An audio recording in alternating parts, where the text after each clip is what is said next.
Welcome to the Ask a Nutritionist podcast, brought to you by Nutritional Weight and Wellness.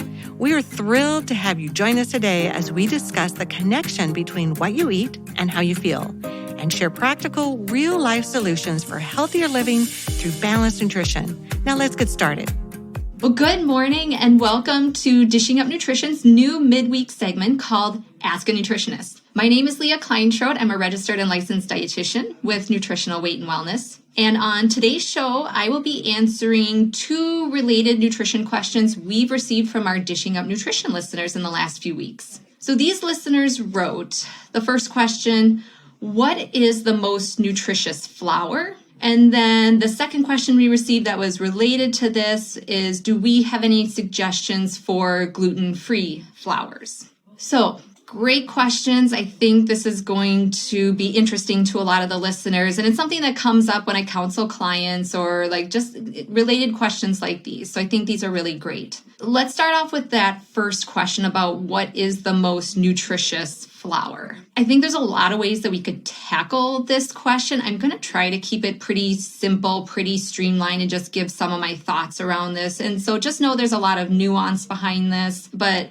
just a couple of thoughts. I think usually when people hear that term flour, and again, so we're talking about like flour that you bake with, so Flour, and not like the springtime flowers that are hopefully around the corner here. But when you think about flour, I think most people are thinking about regular old wheat flour. So we're going to start there. When you think about wheat flour, and even think about like your typical all-purpose wheat flour, this flour is made by taking the whole wheat kernel, and what you do is you strip out the outer bran layer and you take out the little kind of fatty middle of it called the germ, and all that's left behind is something called the endosperm, and this is the starch of that wheat kernel. So then you take this endosperm and it gets milled down, or it gets ground down basically into what we know today as flour.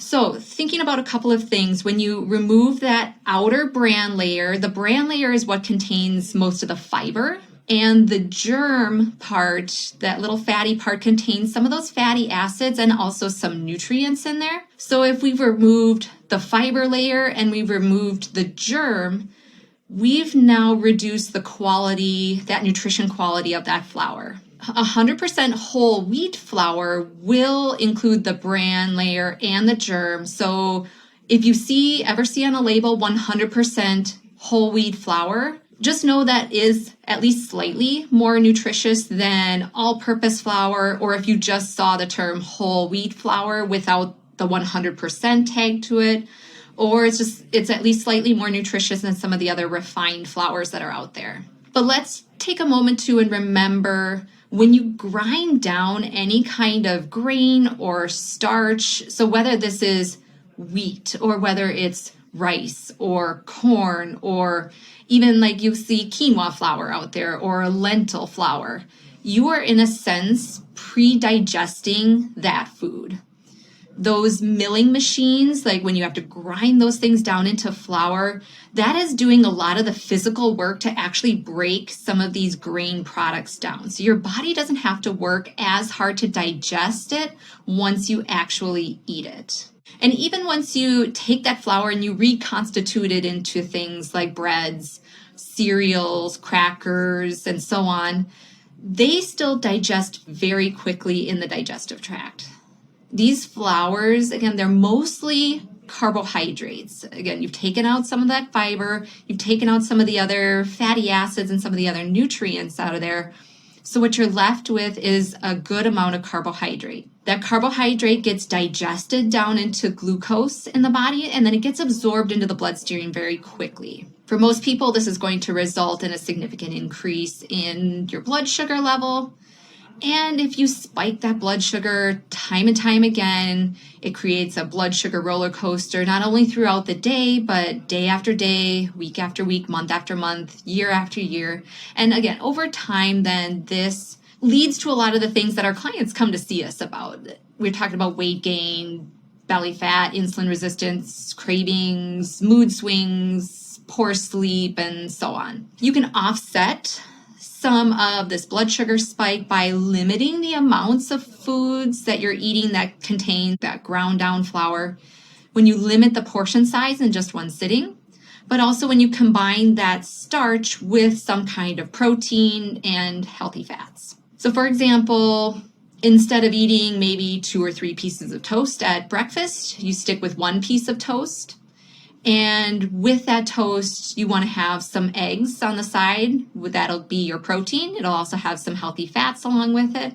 And then maybe you want to top that piece of toast with either some real peanut butter or some good butter. Those will be your healthy fats. So again, when you combine that starch or that carbohydrate with the proteins and the fats, you will buffer that blood sugar response. But even for some people, ditching the grains or ditching those products that are made with flour, sometimes their blood sugars are so sensitive that they need to do that just to be able to balance their blood sugars a little bit better. So maybe instead of that piece of toast, you go for a piece of fruit instead. Or maybe you go for half a cup of some sweet potato, just a different kind of starch that might not affect the blood sugars as much. As a recap, 100% whole wheat flour will contain more nutrients than like your typical all-purpose wheat flour, or if you just saw regular whole wheat flour on a label, or from other refined flours. We still, though, usually try to steer people away as much as we can from those products that use flour, again, just because those carbohydrates do tend to destabilize people's blood sugars more easily than some of the other more whole food starches or whole food carbohydrates that are out there. For some people, the other whole food starches that might be better for blood sugar overall and probably more nutrient dense in general are things like, again, sweet potatoes, baby red potatoes, wild rice or brown rice kind of cooked in that whole form, beans, or some of our starchy root veggies like carrots or butternut squash or peas and so on. So I hope that answers that part of the question. Again, I think there's a lot of different ways we could have gone about it, but hopefully that at least did a brief outline of what is perhaps a more nutritious choice when it comes to wheat flour. So let's tackle now the second part of that question, or that second question that was related about, what do we suggest for gluten-free flours? Maybe you've been to the grocery store, maybe you've seen a ton of options, and that's great in modern days. It can be great to have a lot of different options in the grocery store, or if you go online and look for gluten-free flours, there's a lot of options out there. I mean, this could range everything from brown rice flour, even white rice flour, chickpea flour. There's lots of different flours that come from nuts and seeds. Almond flour is probably one of the more popular ones. You'll see coconut flour, you'll see tapioca flour, buckwheat flour, cassava flour, oat flour, and I mean, the list goes on and on. There's so many different options out there, especially when it comes to the gluten-free flours. Each of these flours are going to have a slightly different nutrition profile to them. They're going to have different textures and use different amounts of liquid when you're cooking or baking with them. And so I'm no culinary expert there. It can be tricky. It can be a little trial and error. It just kind of depends on what you're trying to get out of this gluten-free alternative, these gluten-free flours. Do you just need a gluten-free option and the source of it doesn't matter? Or are you trying to replicate a recipe that you've used before that uses wheat, but now you're trying to get that recipe to turn out just like if you were using regular wheat flour or an all-purpose flour for that kind of dish? So which gluten-free flour you choose is just going to kind of depend on your goal for that recipe or for that dish. Now, you can find all-purpose gluten-free flours out there. Usually, these are a blend of several different types of gluten-free flours. Again, because each one has a slightly different texture, they act a little bit differently in a recipe. So when you combine several of them together, you can kind of mix and match enough so that you can approximate pretty closely to wheat flour. It just depends on what you're trying to get out of this recipe. I will say at Nutritional Weight and Wellness, we have a number of recipes on our website that use almond flour. That does tend to be kind of our go-to when we're looking at a gluten-free flour alternative. This is because oftentimes when we're helping people with blood sugar control, we're trying to keep the carbohydrate content of that recipe lower. So using almond flour, which is from ground almonds, and you think about almonds as a nut, they're going to be higher in those good fats. They'll have a little bit of protein to them, but they'll be definitely lower in carbohydrates than if you're using a regular starch-based flour. So for example, many of our recipes, like our protein muffin recipes, use almond flour. I believe we have a gluten-free pancake recipe on our website that uses a combination of almond flour and coconut flour. So almond flour can be a great choice if you want a lower carbohydrate flour.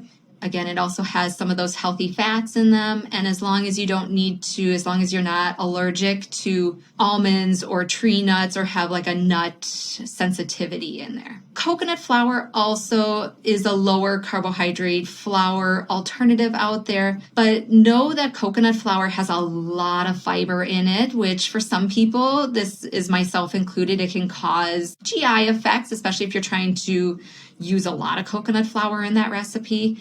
And it also uses a lot of liquid. So however much, say even like a quarter of a cup of coconut flour, you're going to need to use probably at least a cup, if not more, of liquid to try to get it to dissolve or get into the right kind of ratio for whatever recipe that you're making this with. More often than not, I do usually see coconut flour. It's usually being mixed with one or two other gluten-free flours just to achieve that right texture or the right action from that mix. But again, I would say out of the options that are out there, almond flour does tend to be our go-to just from a lower carbohydrate perspective. And maybe we're mixing in a little coconut flour in there too, just to change things up or just to get a little bit different of a texture from that recipe. And as I mentioned, most all-purpose gluten-free flours out there will be a combination of different gluten-free grains or different nuts and seeds. And I would say that one, if you really are trying to make your recipe or your dish as close to what the recipe would look like if you're using real whole wheat flour, like this is probably going to be your best option.